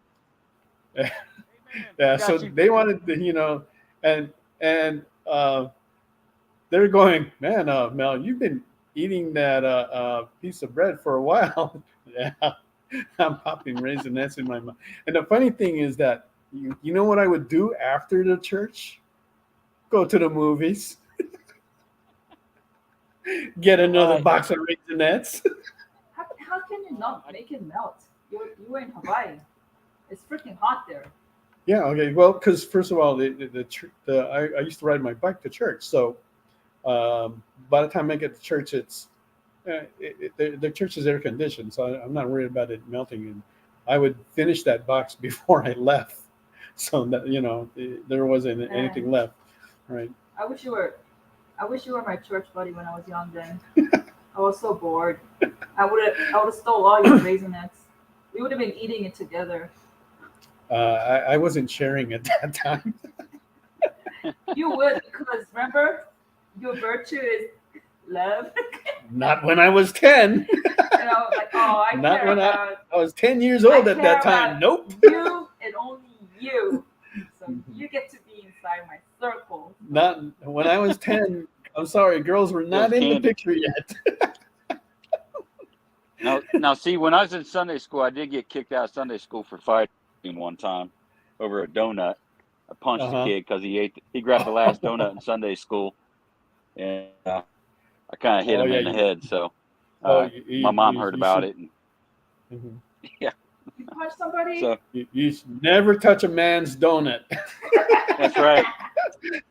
Church or not, it was on. Somebody rang that bell. As soon as he grabbed that last donut, it's like ding ding. It was on. I came off the top rope and just punched him right in the face. This is what I'm talking about. Right here. This is what I'm talking about. You know, Dan was so passionate about the thing he loves. He will he will strip for you. He will punch you if you disrupt this what he loves. Hey, and maybe I'll try. I need to put some of the stuff in my comics. Some of these crazy real life situations that I've experienced, and I probably just do a book just based on crazy stuff that's happened to me. That sometimes I tell these stories at like family get-togethers and like they're like, oh, you're making stuff up. I'm like, no, it really happened. It's crazy stuff. So, but oh well, maybe one day. Are you like this, Dan? I just realized something. One thing that Mel does that's most important to him than anything is he says his words so many times is actions speak louder than words. For him, you can talk all you want. He could care less. He just judges you by your actions. Are you like that, or you're fine? Yeah, you know what? I'm like that about comics. I think we all met people at like shows, and they talk a good game. When I was trying to get into the comics business, I've done artwork for other publishers, short stories for several independents and small press over the last 20-some years. But there's always some small publishers that just talk a lot of Hollywood talk and try to get you to, work on their dream project for basically nothing and promise you the world. And you come find out they was all talk and no action. So it seems to happen. It still happens in the comic. Oh yeah. So it's like, because I think that's part of the reason why I just said, you know what, I'm just going to do my own book because there wasn't, many opportunities like that to where I could trust it. Not to say that, there's not good people. There's good people in the industry, but I didn't have that right person or publisher to where I had total trust, and especially with some of my ideas and characters. A couple of publishers reached out to me about they wanted to print it and everything, and so when we was doing contract talks, I'm like, I'm letting you guys publish my stuff. I'm not giving you the total ownership of that. And some of the contracts and stuff kind of stalled on that. But I mean, it's like, don't be shady. If you want people to work with you, be upfront, honest. Don't be shady. And you know what? Make it to where it's a win-win for everybody. All parties involved. So, yeah, the Hollywood talk I think, still goes on. Yeah, it does, unfortunately. And that's one thing that when you get into this industry or any other industry, actually, when you got to make deals and contracts, you've got to learn how to maneuver through all that. Read the contracts, understand exactly what they're saying in there. Get a lawyer if you need to translate all that, because there's going to be a lot of things that they'll be able to see that you can't, and that's just part of the learning process. And I've had several discussions about this. Is like, why do they not teach you this in school? So it's like part of the things that we need to survive, right? Not just in business, but with our own lives in trying to understand contracts and insurance and all that. But anyway, so we do have a bid on Mog's Pizza. Thanks again from Stevie B, who's got that in there. And we also have a bid on Dan's Tank Girl for $25. we are looking for the next bids on that, and we'll accept anything $5 or more or higher. Here, you want? So Let me show you where I'm at. Let's take a look at Tank Girl, where it's at now. Oh, you started the inking process on that. Look at that, guys. That's an 11 by 17. It's taking up a good portion of the page. You're getting well worth your monies on that on Tank Girl. So anyway, stay with us. We'll be back with Dan Barlow. Don't forget to put in # Sheep Punisher to get into that drawing for the Sheep Punisher that we'll be giving away in the next segment when we come right back. Did you know that every Experience show, including some exclusive content, streams on Twitch? Check it out, twitch.tv/the_EXP. Or just scan that QR code. Comic Collectibles is a pretty straightforward show. You got Rex here, he sells the comics, and you got Rockin' Robbie, he knows about the comics. And finally, John, well, no one really knows what John does. I mean, don't get me wrong, he's a great guy, but he just keeps showing up. Come to think of it, I don't even really know how he gets in here. Anyway, awesome comics, rare books, rarer signatures, slabbed books, and amazing cover sketches by Ken Hazer and others. Simple formula, you want the comics, you buy the comics. To sum up, Rex sells the comics, Robbie knows the comics, and John, who might possibly be a ghost. I mean, seriously, has anyone ever seen him show up or leave? Comic Collectibles with Rex and John, Mondays from 6 to 8 Eastern on The Experience. Comic Culture and Sales. You know how when you go to Comic-Con, after Comic-Con, you go to the hotel bar, and there's a whole bunch of people playing music and dancing, and you've got Pikachu and Lara Croft Tomb Raider doing the cha-cha slide just down from Deadpool and Batman and Wonder Woman? That's every Saturday night over on the Experience Twitch channel. Join Taji Beats for the EXP Dance Party, exclusively on Twitch, twitch.tv/the_EXP.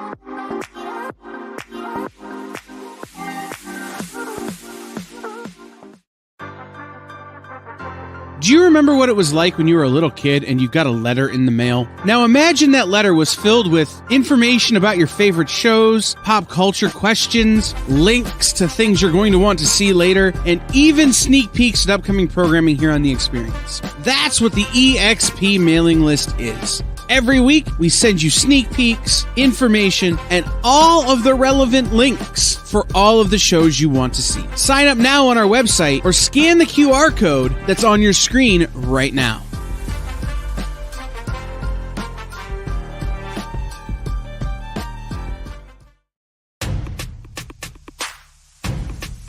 Go follow The Experience on TikTok at @the_EXP1. Or scan the QR code on the screen. Our TikTok is like everywhere else we are, except you only have to deal with us for a minute. Seems like a win-win to me.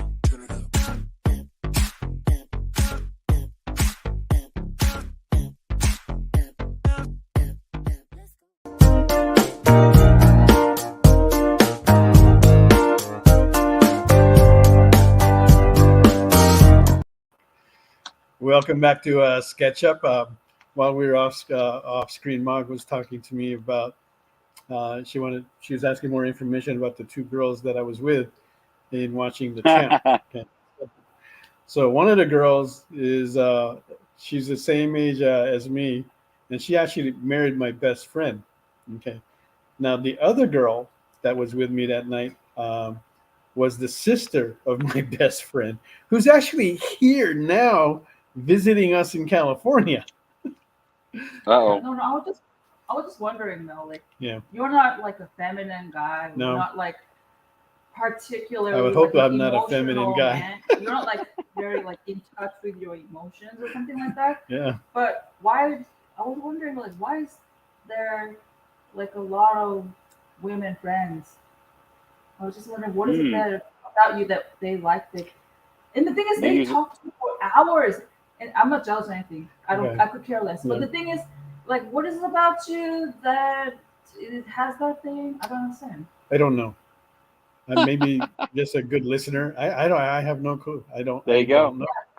You know? Did you say you're a good listener? Because when I quiz you, 5 minutes after what I say, you're like, I don't know. But then you just said I can talk to these girls for hours. So I don't know.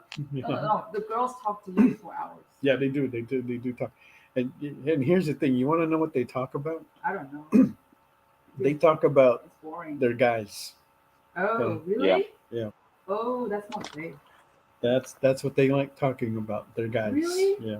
Hmm. So and that's the whole reason why when my friends ask me, "Don't you want to date any of them?" No, because I know I can see what they're going through in these kind of relationships that they're trying to have, and I don't want to go through that with them. Yeah. So just avoid it. Yeah. all. Relationships are tough as it is. You don't want to. It is. You Yeah. really you gotta work it. That's why when That's Dan, right. you have that Cupid story, and he's not doing a good job. I was like, I think he's already doing a decent job because look at the reality now in relationships. Yeah. I was like, it's very rare Did- to have true love. Did I send you any of the Cupid stuff? Not yet. Oh. Yeah. I need to send He's you got that. Riz, as the kids say. That's what Jay is saying. Oh, you're right. Stevie said it right there. You can't date them. You're their therapist. That's what you are. I get it now. You know what, Mel? You What? have this like weird Godfather like vibe where you just make like you can intimidate people, but for other people, you make them feel safe, and maybe women feel very safe around you, so they end up like treating you like you're their I have no therapist. idea. Yeah, you don't know, but I have no idea. Okay. My friends ask me Hey. like what it is, and I have no idea. Hey, Mog, you need to ask these girls, these ladies, what was Oh it no. about Mel? Yeah, No. you when Elaine comes back, you can ask her. Because I don't know. It's boring. I don't want to get stuck listening to. Okay, Steve. Here's something. Another secret. Got to get my son in here. He's not so much into comic art, but can Okay. use the dating tips. I don't think we gave any dating tips No, out. remember Dan made a brilliant discovery. Do not try to be funny. Humor is not the way. Just work on your body, because humor doesn't get the girl. And I backed Hey, him. yeah, Humor will get you in a friend zone, but not the girl. yeah. I told my son and my nephew that before because they're single. I said, take care of yourself, dude.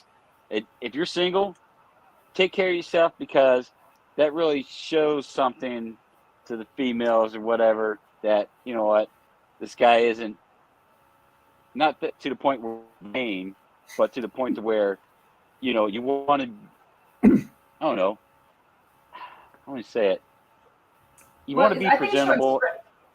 Isn't it strength? You're just showing strength. Yeah, there you go. I think the girls Nothing wrong with the want to see primitive that approach. because I think the girls want to see that because a lot of them are into making themselves presentable. They've got to be the pretty bird in a way Wow. Yeah. to attract the guys. Then I failed, man. Yeah, I wasn't looking for a pretty Yeah. bird. No. I could care less. I could care less about how people look, especially myself. But the thing is, it's just simple, and I hate it because you have to change your physical appearance to get anybody, right? But in my case, it didn't work out that way, luckily. But in a guy, it's very simple. Just gotta. Wait, Dan is trying to say just work out, right? Work out. Yeah, Dan says work out and make yourself look kind of decent. Yeah. Yeah. I mean, if you look like you don't care about yourself, then why expect other people to care about you? You know what I'm saying? Yeah. Oh, yeah. It does kind of start there, right? Because if you can't take care of yourself, how can you take care of somebody else? And then the same thing is like if you can't love yourself first, how can you love anybody else? Right? It's in that same thing. And especially, you know what? We need something in the comic community because I hate it when they show like a convention or they portray something like comic book people on a show and they look like a bunch of overweight Slavs that live in the basement who don't take a bath or anything. Yeah, Like, that's we're not the all old like stereotype. Yeah, I hate that Well, stereotype. It drives me nuts. yeah. Wait, so you were So- never like a slob like that? You take a shower every day and stuff? Yeah, Okay. got You to. always get the haircut? You never had your hair long?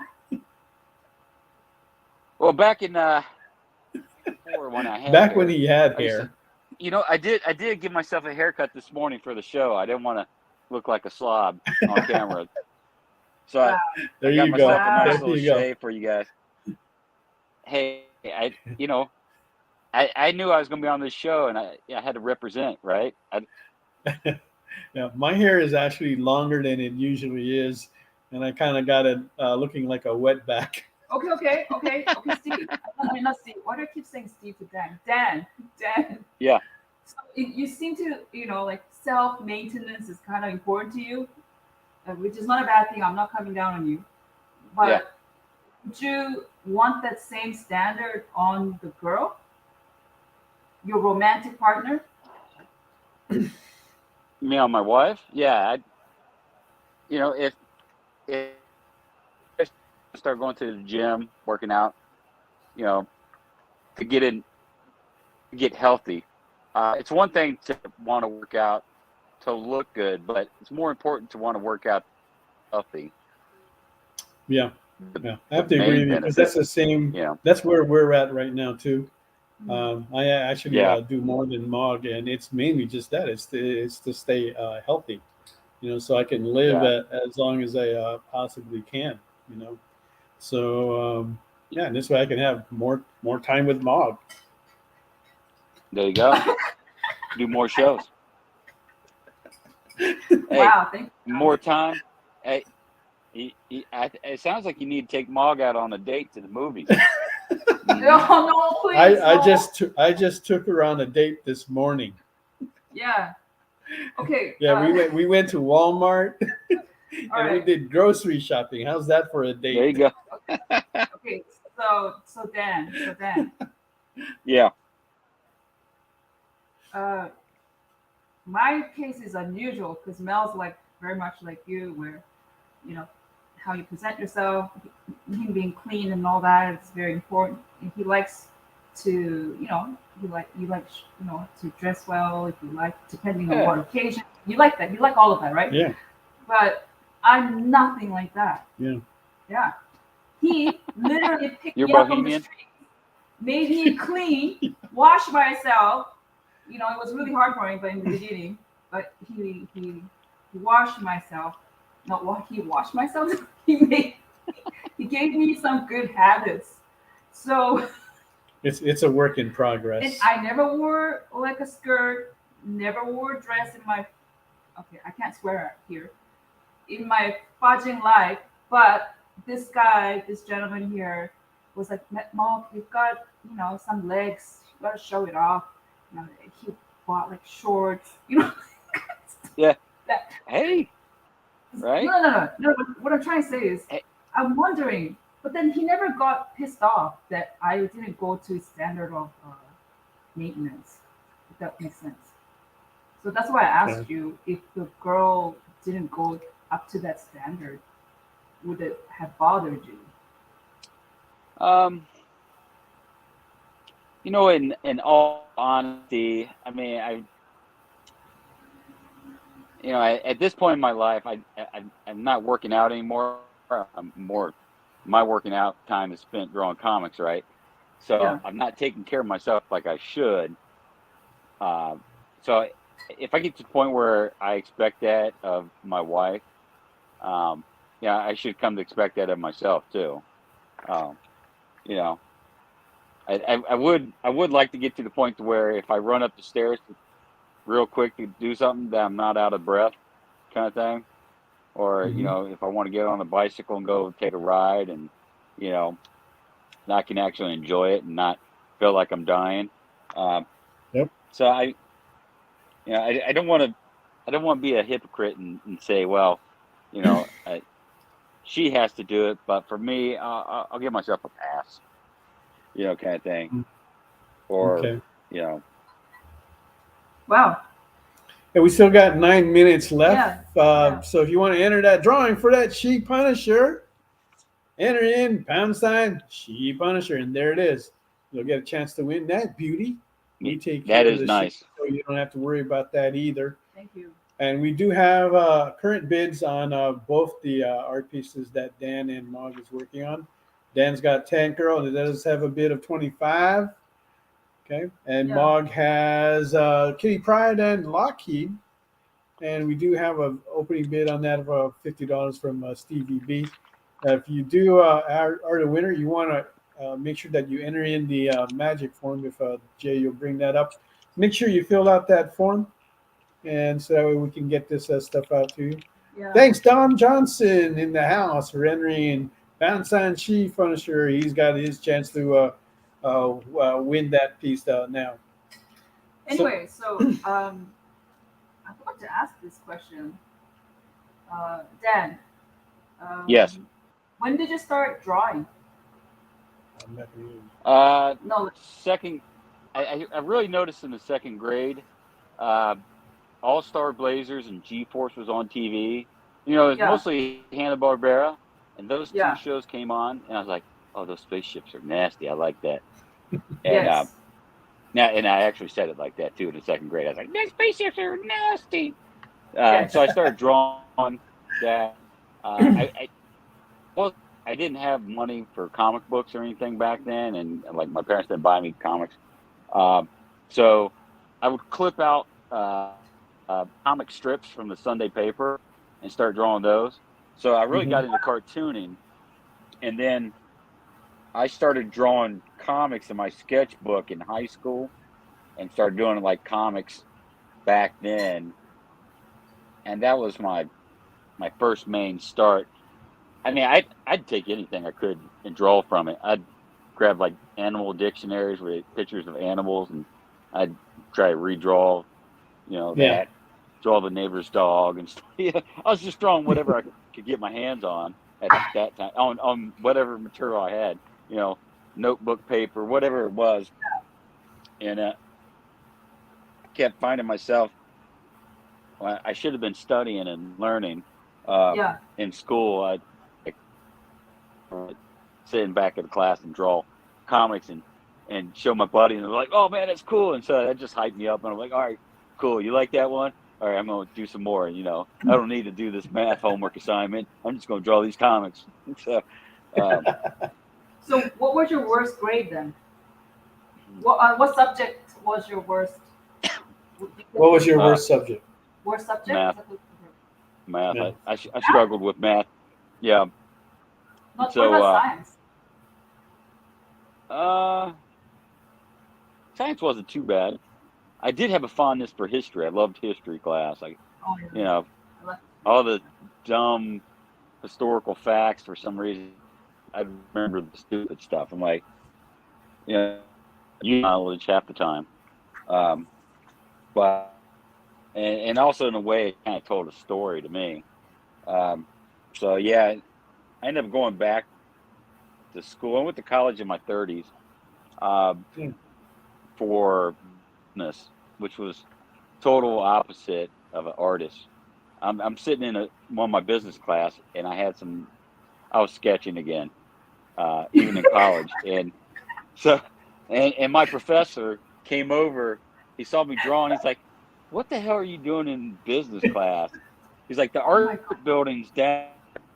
So I went and took an art class, and the art teacher was like, he saw me drawing, and I used to do portraits. I used to do characters at the amusement park, and I used to get paid to draw portraits of people, family members and whatever. And anyways, I'm in art class, and the professor came over, and he's like, "Hey, I'm going on vacation next week. I need you to fill in and teach this class. Here's my schedule, my criteria. What I want you to talk to him about drawing shadows and stuff." And so I was like, "All right, that's cool. I'll teach class, whatever." So it was a fun time, And then I went back and finished getting my business degree. So that's what I do. I'm a purchasing manager by day, but It was just one of those things. Uh, Art for me is very therapeutic. Uh, it's just Yeah. my way of coping with reality. I have a long Mhm. day, instead of coming home and hitting the bottle, and getting drunk or whatever, and sulking in my problems, I just pull up some pen and a paper and I, yeah, I try to get this movie that's in my head that plays on a continuous loop. I try to get Yeah. that out of my head and on paper, On paper. Yeah, Cool. and Oh, I think that's part of the reason why I just started drawing my own stuff. I could draw for other independents, I think, but uh, I still have these ideas and these movies in my head. I was like, I gotta get this stuff out of my head because I'm going crazy. So, yeah. What about you?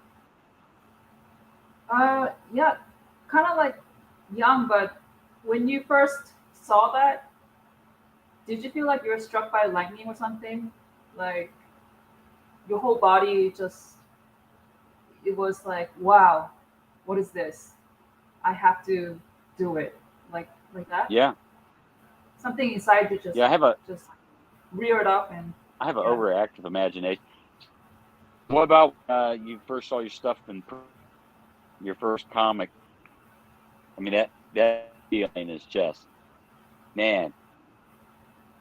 Don't tell my wife, but that's up there one of the greatest days, along with the birth of my children. Seeing your Yeah. book, opening up that box, and pulling out those Yes. comics, and it's your stuff, and you're just like, you just kind of look around, pat yourself on the back, like, finally. And it I didn't even sell 100 copies of my book, but still, I was kind of like, yes, yes. Yeah. Maybe if Jim Lee was here right now, maybe he'd give me his shirt. You know, Yes. There you go. I don't know, probably not, but Yeah. it Okay, was so a nice moment. So we got like 2 minutes. So go ahead, and if you still want to get in on that sheep punisher, put in # sheep punisher because we're about to give it a roll. Mm-hmm. oh, And here that is again, Jay. Are we gonna roll it? Yeah, we are gonna roll. Let's roll it, Jay. Let's Yeah. see who tonight's winner is for this Let's do first it. sketch. For the sheep punisher, Who's the winner? the winner is. Dun, dun, dun, dun, dun, dun, dun, dun, dun. Steve Vendetta Woohoo. picks that up. Make sure you fill out that form, Steve, so we can get that out to you. And we have Stevie B, who's has the winning bid on the Tank Girl for 25 and on Mog's Kitty Pride and Lockheed at 50. So you got about a minute more if you want to place a bid on that. And take that take that home.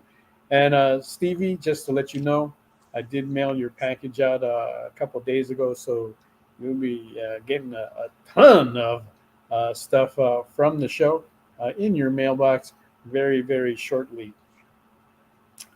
Next week, we will have actually 2 special guests with us next week, Thursday. So you're going to want to make sure you join us on that.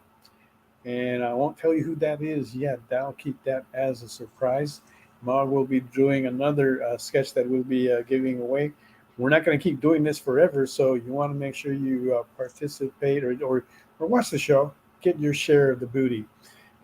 Dan, thank you very much for yes, joining us tonight. We had a lot of fun talking with yeah, you. this was great. Sorry. Yeah. So I didn't know we were going to be talking about like dating and all this and like other I'm stuff. sorry, But Dan. I'm sorry. I took some. Oh, I took it. don't apologize. Awkward. But thank you. But for don't your forget- honesty. back Dan's project up. Yes. Okay. This guy Find out draws who the awesome. holidays are. Get in on this action. Give him the support and Thank love. It is a good project. Click that launch page. Follow up on that. Check out the second Kickstarter that had finished earlier for him this year, and you'll see what you can look forward to in this new Kickstarter for his, and that'll be followed in November with his next issue after that. So he's putting this on rapid fire, folks, just for you guys. All right. I want to thank everyone for joining us. It was a pleasure to have all you guys here tonight. You guys really make the show. So thank you, and we will see you guys next week. Oh. Join the party. Head over to our link tree to find all the links for everywhere the experience is all the time.